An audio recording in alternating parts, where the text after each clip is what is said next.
السلام علیکم ورحمۃ اللہ وبرکاتہ۔ اعوذ باللہ من الشیطان الرجیم، بسم اللہ الرحمن الرحیم۔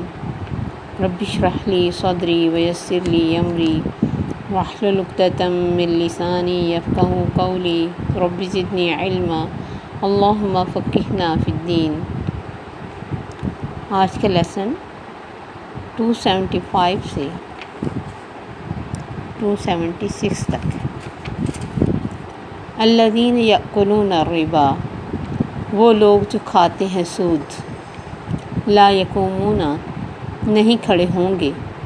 الا مگر، کما یقوم، جیسا کہ کھڑا ہوتا ہے، الذی، وہ شخص، یتخبطہ الشیطان، خبتی بنا دیا ہو جس کو شیطان نے، من المس، چھو کر، ذالک بانہم، یہ اس وجہ سے کہ بے شک وہ، قالو کہتے ہیں، انما البیع، بے شک تجارت، مثل الربا، سود کی مانند ہے، واحل اللہ البیع، اور حلال کیا اللہ نے تجارت کو، وحرم الربا، اور حرام ٹھہرایا سود کو، فمن جاءہ، تو جو کوئی آئے اس کے پاس، موعظۃ من ربہ، ایک نصیحت اس کے رب کی طرف سے، فانتہا، پھر وہ رک جائے، فلہ ما سلف، تو اس کے لیے ہے جو گزر چکا، وامرہ الی اللہ، اور اس کا معاملہ ہے اللہ کی طرف، ومن عاد، اور جو کوئی اعادہ کرے، دوبارہ کرے، فاولئک اصحاب النار، تو یہ لوگ ہیں آگ والے، ہم فیہا خالدون، وہ اس میں ہمیشہ رہیں گے، یمحق اللہ الربا، مٹاتا ہے اللہ سود کو، ویربی الصدقات، اور بڑھاتا ہے صدقات کو، واللہ لا یحب، اور اللہ نہیں پسند کرتا، کل کفار عظیم، ہر ناشکر گناہ گار کو۔ اب اللہ کا پورے قرآن میں بھی بیلنس ہے، اور کائنات میں بھی، اور ہر چیز میں اللہ نے خرچ کرنے کے ساتھ ہی اس ایک بہت بڑی برائی کی طرف اشارہ اور ذکر کر دیا کہ وہ لوگ جو سود کھاتے ہیں وہ کھڑے نہیں ہو سکتے مگر جیسے کھڑا ہوتا ہے وہ شخص جسے خبتی کر دیا ہو شیطان نے چھو کر، یعنی اسے معاشرے میں سوائے اپنی ذات کے کوئی دوسرا نظر نہیں آتا، اور لالچ اس میں اتنی آ جاتی کہ مزید سے مزید کسی کی گردن بیچارے کی مصیبت میں پھنس جائے، دوسروں کا خون چوس لینا، دوسروں کی مجبوریوں سے فائدہ اٹھانا، اور اپنی دولت کو بڑھاتے ہی بڑھاتے رہنا، اور کسی حد پہ نہ رکنا، یہ شیطان کا خبتی بنانا۔ خبتی ہوتے پاگل، بیوقوف، جسے کسی کا اچھا برا سمجھ ہی نہ آئے، اور پھر کہنا کہ تجارت بھی تو سود کی طرح، اس میں بھی لین دین ہوتا ہے، اس میں بھی لین دین ہوتا ہے۔ ایک تو غلط کام کرنا، اور پھر اوپر سے ڈھٹائی کرنا، کیونکہ جو ڈھیٹ بن کے اور تکبر سے آگے جواب دیتے اسے ہدایت نہیں ملتی۔ تو اللہ فرماتے ایسے خبتی شخص نے جس نے کہا تجارت سود کی طرح ہے، اسے پتہ ہونا چاہیے سب سے بڑی بات، احل اللہ البیع، اللہ نے تجارت کو حلال کیا اور سود کو حرام کیا۔ سب سے بڑی بات تو یہی ہے، انسان اگر ڈیپ معنی میں نہ بھی جائے اور اسے اتنا جب پتہ چل جائے کہ میرے رب نے اس لائن پہ مجھے روکا ہے تو اسے رک جانا چاہیے، کیونکہ وہ اس کا خالق اور مالک ہے، اور وہ اس کو سب سے بہتر جانتا ہے۔ اس کے بعد تجارت اور سود کے کچھ فرق ہیں کہ تجارت میں محنت بھی لگتی ہے، پیسہ بھی لگتا ہے، جبکہ سود میں کوئی محنت نہیں لگتی۔ مثلاً آپ کسی کو قرض دیتے ہیں 1000 روپیہ، اور آپ کہتے ہیں کہ اگر تم 1 منتھ کے بعد مجھے واپس کرو گے تو اس کے اوپر 200، 100 جتنا بھی مجھے سود دو گے، اور اگر 1 منتھ کے بعد وہ بیچارہ کر نہ سکے تو یہ سود ڈبل ہو جاتا ہے۔ بہت سارے لوگ اتنی بری طرح پھنستے ہیں کہ باہر ہی نہیں نکل پاتے۔ آپ دیکھیں کہ بینک لون دیتے ہیں، قرض دیتے ہیں سود کے ساتھ، کتنی لوگوں کی جائیدادیں بینکوں کے پاس چلی گئیں اس وجہ سے کہ وہ قسطوں کو ادا نہیں کر سکے۔ اور کتنے خوشحال اور بہت عزتوں والے لوگ،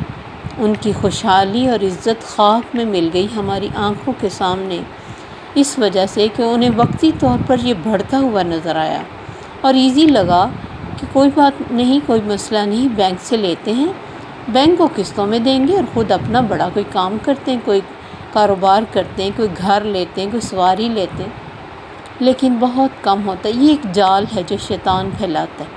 اس کے آگے مزین کر کے بتاتا ہے، ایزی لگتا ہے کہ دیکھیں ایک چیز ہم نے بینک کو پکڑا دی اور اس کے بدلے میں ڈھیر سارا پیسہ لے لیا، تو جب پیسہ اتاریں گے آہستہ آہستہ کر کے وہ چیز واپس لے لیں گے۔ لیکن بہت کم ایسے ہوتا ہے۔ پھر سود میں نقصان نہیں ہے،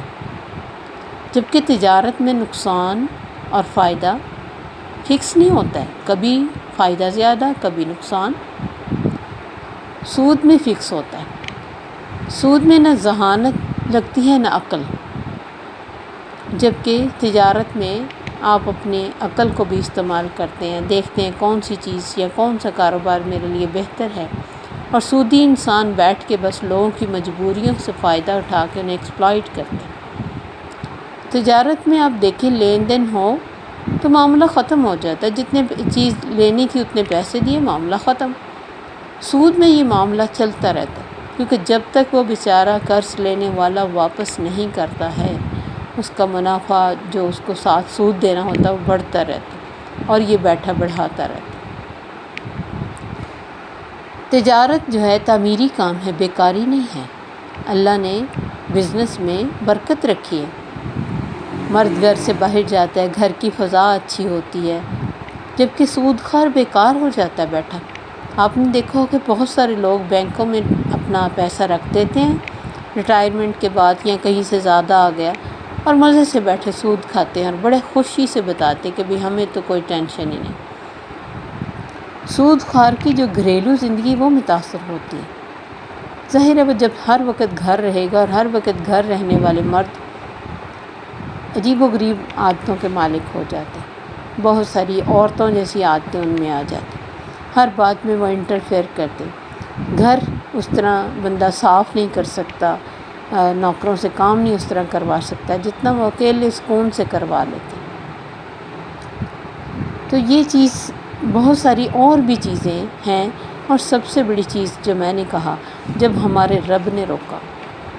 ہمیں اس میں یہ نہیں دیکھنا کیوں روکا، کیا کس لیے روکا، اس میں یہ نقصان تھا، اس میں یہ فائدہ تھا، فائدہ زیادہ تھا۔ نبی صلی اللہ علیہ وسلم نے اس لیے قرض لینے سے منع فرمایا، کیونکہ یہی انسان کو پھر آگے اور بہت زیادہ، اور اس میں آپ دیکھیں بہت بڑا حصہ ہماری اپنی خواہشات کا ہوتا ہے اور اپنی ضروریات کا ہوتا ہے۔ جتنا چاہیں ہم اس کو بڑھا لیں، ظاہرہ اس کے لیے پھر اتنا پیسہ چاہیے، اور جتنا چاہیں کم کر لیں، کوئی ہمیں کہنے نہیں آتا ہے کہ تمہارے گھر بیٹھنے کو صوفے کم ہیں یا پھر لگژریز کم ہیں۔ اگر کوئی کہتا بھی ہے تو ہمیں کیا فرق پڑتا ہے، ہماری زندگی اگر سکون سے گزر رہی ہے تو ہمیں دوسروں کے سرخ منہ کو دیکھ کے اپنا تھپڑوں سے تو نہیں کرنا چاہیے۔ نبی صلی اللہ علیہ وسلم نے تھوڑے سے قرض دار کی بھی نماز جنازہ نہیں پڑھائی جب تک کہ اس کے قرض کو اتارنے کا کسی نے وعدہ نہیں کر لیا۔ نبی صلی اللہ علیہ وسلم کی احادیث، آپ نے فرمایا سود کھانے والا، سود دینے والا، سودی اور سود کے اس لین دین پر گواہ بننے والا سب پہ لعنت ہے۔ نبی صلی اللہ علیہ وسلم نے معراج کی رات ایک قوم کو دیکھا جن کے پیٹ گڑھوں کی مانند تھے اور سانپوں سے بھرے ہوئے تھے، اور وہ باہر سے نظر آ رہے تھے۔ آپ کو بتایا گیا یہ سود کھانے والے۔ آپ نے فرمایا ایک زمانہ آئے گا جب سود کھانے والوں کے علاوہ کوئی اور نہ رہے گا، اگر کوئی ہوگا بھی تو اسے سود کا غبار ضرور پہنچے گا۔ یعنی ایسے سسٹم چل پڑیں گے کہ کوئی بچ ہی نہ سکے گا۔ آپ نے فرمایا جب سود عام ہو جائے، اللہ ضروریاتی زندگی کو مہنگا کر دیتے ہیں، اور جب رشوت عام ہو جائے تو دشمن کا رعب بڑھ جاتا ہے۔ یہ چیزیں اور بھی بے شمار اس کی احادیث ہیں، اور احادیث میں آتا ہے نبی صلی اللہ علیہ وسلم نے فرمایا سود کے گناہ کے اگر 70 حصے کیے جائیں تو اس کا کمزور حصہ بھی، یعنی ہلکا سا جو اس کا حصہ ہے، وہ بھی اپنی ماں سے زنا کرنے کے برابر ہے۔ پھر آپ نے فرمایا سود کا 1 درہم جو آدمی کھاتا ہے اور وہ جانتا ہے کہ یہ سود کا ہے تو وہ گناہ میں 36 مرتبہ زنا کرنے سے زیادہ سخت ہے۔ اب یہ حیرانگی ہوتی ہے سب کو کہ سود کے متعلق ایسی سخت وعید کیوں ہے، حالانکہ اس سے کئی بڑے گناہ نظر آتے ہیں، مثلا شرک ہے، قتل ہے، ناحق زنا ہے، لیکن اللہ اور رسول سے جنگ کی وعید اللہ تعالیٰ نے سود کے متعلق سنائی، اور خود نبی صلی اللہ علیہ وسلم نے ایسے سخت الفاظ استعمال فرمائے جو کسی اور گناہ کے متعلق استعمال نہیں فرمائے، کیونکہ یہاں زیادہ مسئلہ یہ ہوتا ہے کہ جب انسان کے پاس کچھ پیسہ ہوتا ہے، وہ کسی کو کوئی قرض دینے کے قابل ہوتا ہے، تو پھر اسے قرض دے کر کسی کی مجبوری سے فائدہ نہیں اٹھانا چاہیے۔ مسلمان چونکہ ایک جسم کی طرح ہے، اور اللہ کو دین، آپ نے فرمایا الدین النصیحہ، دین تو خیر خواہی کا نام ہے۔ جب آپ کسی کی زندگی کو تنگ کر دیں تو یہ کیا خیر خواہی ہے؟ فَمَنْ جَاءَهُ مَوْعِظَةٌ مِّن رَبِّهِ، تو جس کے پاس یہ نصیحت آ گئی، واعظ سے یہ لفظ ہے، واعظ و نصیحت، اور جس کے پاس اس کے رب کی طرف سے نصیحت آ گئی پھر وہ رک گیا، تو جو اس نے پہلے کھایا، لیا، دیا، سب معاف ہے، کیونکہ جو ندامت ہے اور اسلام لانا ہے پچھلے سارے گناہوں کو ڈیلیٹ کرتا ہے، اور اس کا معاملہ اللہ کے سپرد ہے۔ لیکن جس نے سننے اور جاننے کے باوجود دوبارہ اس دلدل میں قدم رکھا، اللہ فرماتے یہ آگ والے ہیں، اس میں ہمیشہ رہیں گے۔ یمحق اللہ الربا، اللہ سود کو مٹانا چاہتے ہیں، کیوں؟ اس سے دوسروں کی زندگی کو تکلیف ہوتی ہے۔ وَيُرْبِي الصَّدَقَاتِ، اور صدقات کو بڑھانا چاہتے ہیں، کیونکہ اس سے معاشرے میں، انسان کی زندگی میں، اس کے سوچ میں، اس کے آس پاس خیر پھیلتی ہے۔ صدقہ دینے سے نہ صرف دینے والا خوش ہوتا ہے، بلکہ آسمان سے آنے والی بلائیں رکتی ہیں، اور انسان کو خوشی ہوتی کسی کی مدد کر کے، اور معاشرے میں خوشحالی پھیلتی ہے، دوسروں کے دل سے دعائیں نکلتی ہیں، کیونکہ دھن کمانا، دولت کمانا کوئی بڑی بات نہیں، اس کے بہت برے سے برے طریقے بھی ہیں۔ دعائیں کمانا بہت بڑی بات ہے۔ کسی کی دل سے نکلی ہوئی دعا ہو سکتا ہے آپ کے لیے بہت ساری مشکلوں کے لیے آسانی پیدا کر دے۔ واللہ لا يحب كل کفار اثیم، اللہ نے فرمایا مجھے پسند نہیں، میں محبت ہی نہیں کرتا اس سے جو نہ شکرہ گناہ گار ہے۔ نہ شکرہ کیوں؟ دینا شکر ہے نا، اللہ نے مجھے دیا، میں دوسروں کو دوں، اس نے میری ضروریات پوری کر کے مجھے ضرورت سے زیادہ دیا کہ میں کسی کو قرض دے سکوں، کسی کی مشکل آسان کر سکوں، اور میں اس قرض کو دے کے اس کا الٹا خون پسینے کی کمائی اپنی طرف کھینچنا چاہوں۔ یہ تو ناشکری ہے کہ جو مجھے رب نے دیا، میں اس کا شکر یہ تھا کہ اسے اس کی راہ میں لگاتا، اس کی رضا کی خاطر کسی کے لیے آسانی پیدا کرتا، تو وہ ناشکری کرتا ہے اللہ کی اس نعمت کی، اور گناہ کرتا ہے جب کسی انسان کی مجبوری سے فائدہ اٹھاتا ہے۔ اس لیے اللہ نے فرمایا مجھے پسند نہیں ایسا انسان جو اس طرح ناشکرا اور گناہ گار ہو، میرے دیے ہوئے میں سے اس طرح کسی کی مجبوری سے فائدہ اٹھائے، اور خوشی سے، اور روحانی خوشی اور فراخی اور فیاضی اور ہمدردی کی بجائے وہ اپنی خود غرضی اور سخت بے حسی کا شکار ہو۔ اللہ کو کوئی بد عمل، ناشکرا، گنہگار پسند ہی نہیں ہے۔ آپ دیکھیں سود میں امیر پہلے سے امیر اور غریب اور زیادہ غریب ہو جاتا ہے۔ اسی لیے نبی صلی اللہ علیہ وسلم نے چادر کے اندر پاؤں رکھنے کا حکم اسی لیے دیا کہ اپنے ذرائع سے بڑھ کر خرچ نہ کرو تاکہ تمہیں کسی سے قرض لینا نہ پڑے۔ قرض کی ادائیگی سے پہلے نبی صلی اللہ علیہ وسلم نے اس چیز کو پسند نہیں کیا کہ وہ کوئی تحفہ دے تو تم قبول کرو۔ فرمایا جس نے قرض لیا ہے اس کا تحفہ قبول نہ کرو، وہ کہیں تمہیں سود کی شکل نہ لگے اس کی۔ آپ نے فرمایا جو شخص قرض وصول کرنے میں مہلت دے یہ مہلت دے یا پھر اسے معاف ہی کر دے کہ چلے تمہارے پاس نہیں ہے تو رہنے دو، اللہ قیامت کی دن کی سختیوں میں کمی کرے گا، اور ایک روایت میں آتا ہے کہ عرش کے سائے کے نیچے اسے جگہ دے گا۔ آپ نے فرمایا جو شخص قرض دیتا ہے تو ہر دن اس کے لیے صدقہ لکھا جاتا ہے جتنا اس نے قرض دیا۔ پھر جب مدت تمام ہو جائے اور پھر بھی مقروض کو مہلت دے دے اور مقروض ابھی قرض ادا نہ کر سکے تو اس کے ثواب کو دگنا کر دیا جاتا ہے۔ مثلا کسی نے 200 روپیہ کسی کو قرض دیا، اگلے سے 15 دن کا وعدہ تھا، دیا نہیں جا سکا تو 15 دن تو اس کو 200 روز صدقہ کرنے کا اجر ملتا رہا، اور اگر اس کے بعد بھی وہ نہیں دے سکا، لیٹ کیا، تو روز کا 400 بنا دیا اللہ نے۔ اللہ یہ سارا کچھ کیوں کرتے ہیں؟ ہمارے دلوں کو بڑا کرنے کے لیے کہ دیکھو میں دیتے وقت فراخی سے کام لیتا ہوں، تم بھی اپنے بھائی کے لیے فراخی سے کام لو، اور اگر تم اسے معاف کر سکتے ہو، تمہیں نظر آ رہا ہے کہ وہ مجبوری کا مارا ہے تو اسے معاف کر دو، اللہ اس کے بدلے میں پتہ نہیں تمہیں کتنا کچھ دیں گے۔ اگر معاف نہیں کر سکتے مہلت تو دو، اس کے لیے آسانی پیدا کرو۔ دونوں طرف دیکھیں بیلنس ہے، قرض دار کو بھی منع کیا بلا وجہ قرض نہ لے کہ بیٹیوں کی شادیوں کے لیے، کہ بعض اوقات لوگ بیٹیوں کی شادی پہ بلا وجہ رسومات کے لیے بہت زیادہ کر لیتے ہیں، قرض اپنے سر پہ چڑھا لیتے ہیں اور پھر مدتوں اس میں پھنسے رہتے ہیں۔ ایسی چیزوں سے نبی صلی اللہ علیہ وسلم نے منع کیا۔ آپ کے پاس جتنی حیثیت ہے آپ اس کے مطابق چلیں تاکہ دوسروں کو بھی احساس ہو کہ ان کے پاس دینے کے لیے اتنا ہی ہے، اور وہ اور پہلے ہی اس چیز کا ذکر کر دیں کہ یہ مجھے یاد ہے کہ ہماری امی جب میری سسٹر کا رشتہ ہوا تو صاف کہتی تھی، وہ ذرا تھوڑی مطلب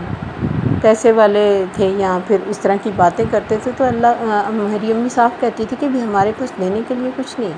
ہم نارمل لوگ ہیں، نارمل ہی جو ہماری حیثیت ہوگی ہم آپ کو دیں گے۔ اس کے بعد جیسے مرضی بے شک انہوں نے کوئی چیز پسند کی نہ کی، ہمیں کوئی ٹینشن نہیں تھی کیونکہ ہم پہلے ہی کلیئر کر چکے تھے۔ تو اس طرح جب بھی کبھی رشتہ ہو آپ کہہ سکتے ہیں کہ ہمارے پاس اچھی بچی ہونی چاہیے، کہ یہ جہیز جو ہے یا پھر اس طرح کی کوئی چیزیں جو دوسروں کو دینی ہوتی ہیں وہ کسی کی خوشی کا سبب نہیں ہوتی۔ بڑے بڑے امراء کے گھروں کی بیٹیاں ناخوش رہتی ہیں، تو یہ کوئی طریقہ نہیں ہے کہ ہم بلا وجہ کسی لگژری کے لیے اپنے اوپر قرض چڑھا لیں، پھر ہمیں اس کو اتارنا مشکل ہو اور اس طرح کی کسی مصیبت میں ہم پھنسے۔ بینک سے لون لینے کی بڑی وجہ بھی یہی ہوتی ہے کہ لوگ بڑے بڑے کاروبار کرنا چاہتے ہیں، اور بڑے بڑے کاروبار کے لیے پھر ظاہر ہے بڑا پیسہ چاہتے ہیں اور پھر اس میں ہمیشہ کے لیے پھنسے رہتے ہیں۔ تو اللہ ان چیزوں سے بھی منع کرتے ہیں۔ تو بیلنس ہے کہ جو دے وہ بھی دھیان رکھے اور جو لے وہ بھی سوچ سمجھ کے لے، بلا وجہ اپنے اوپر قرض نہ چڑھائے، اور اللہ کی نعمتوں کے اندر شکر کر کے تو اس کی برکت کو فیل کرے، کیونکہ جتنا انسان شکر گزار ہوتا ہے اتنا ہی اس کی زندگی میں، اس کے گھر میں، اس کے کاروبار میں برکت پیدا ہوتی ہے، اور اس برکت کو ہی وہ شکر سے بڑھائے، اس کی بجائے کہ وہ اپنے سر پہ قرض چڑھا کے دن رات کی ٹینشن لے، یا کسی کے تقاضے، بعض دفعہ بہت زیادہ تقاضا پھر اگلے کی طرف سے شروع ہو جاتا ہے۔ ظاہر ہے جس نے دیا اس کو تقاضا تو کرنا پڑتا ہے، اور بینک کے لیے تو بہت ایزی ہے کہ وہ آپ کی چیز ضبط کر لیتا ہے، پھر آپ ساری زندگی بیٹھے، بہت سارے لوگ روتے رہتے اور اپنے اچھے دنوں کو یاد کرتے رہتے، تو برے دن لانے میں بہت سارا انسان کا اپنا ہاتھ بھی ہوتا ہے۔ السلام علیکم ورحمۃ اللہ وبرکاتہ۔